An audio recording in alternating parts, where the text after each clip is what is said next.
there's two streams of thought there, right? There's C45, which is the Cannabis Act, and C46, which deals with impaired driving, and not just cannabis, but other forms of impaired driving. Here's my view. I don't think I've been under 2 nanograms a milliliter of THC metabolite in my blood since I was 15 years old, right? At no point. And you know, I say that because it's funny, but I say that because it's also true. And I think you could test somebody, you know, when they wake up first thing in the morning, that is a medical cannabis consumer, and I'm a medical cannabis consumer, that is always going to be over that threshold.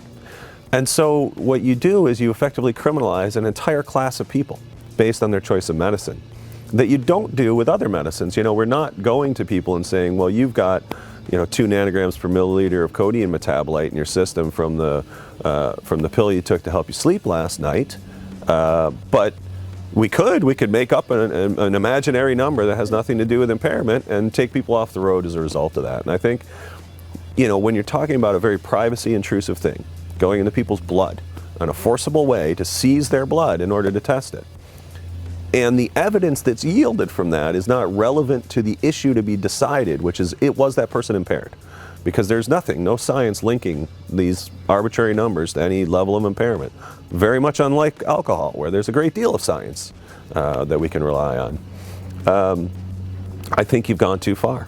And I think the courts are going to find that. I think the courts are going to find that the government's gone too far on C46, and that those per se limits, at least, will be found to be unconstitutional. And there's, you know, this will warm your heart, there's momentum building to do a test case. There's been at least one prominent figure from the LP world, Chuck Raffici, who's publicly said he'll put the first $25,000 into a test case. I've talked to a couple of the impaired lawyers out there that do drug and alcohol impaired driving for a living. They're interested in taking this on. So, you know, we could be building a team to challenge that as well. You know, with C45, the Cannabis Act, philosophically, I think that the government took the wrong approach by creating a criminal enforcement scheme with exemptions to create legal activity. You know, I think that that's kind of backwards. I think it should have been a legal scheme with some exemptions, limited exemptions for certain types of criminal activity. But I understand why they did it. I mean, from a jurisdictional standpoint, the government, federal government, has criminal law power jurisdiction.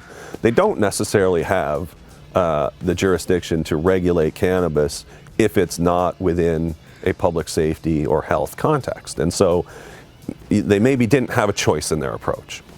I do appreciate that the Cannabis Act does a few things with the penalty structure that are positive. Eliminates mandatory minimum sentencing. People forget today, despite some court decisions finding unconstitutionality, but you can still have a mandatory minimum sentence for 6 marijuana plants in this country. You know, the fact that you'll be able to grow 4 legally is a huge step forward per household.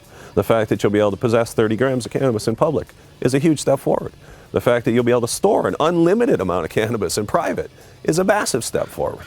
All of those things make it harder for police officers to get warrants. All of those things make it harder for enforcement.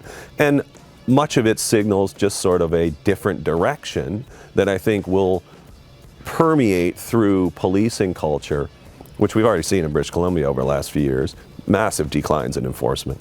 I think that's a trend that we're going to stay on. They've also lowered the maximum sentence for certain of the more serious trafficking offenses in cannabis. Currently, trafficking more than 3 kilos of cannabis still has a maximum of life in prison. Under C45, it's 14 years. Is that too much? Of course that's too much. That's ridiculous.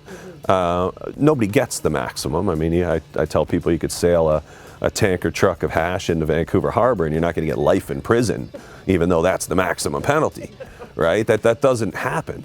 But it does have ripple effects. The maximum penalty of 14 years disqualifies accused persons from certain outcomes. The flip side of that, though, is that the federal government has made it a Crown option to proceed by summary conviction in every Cannabis Act offense. And so the Crown, either on its own initiative at the beginning of a prosecution or through deal making as you defend these cases,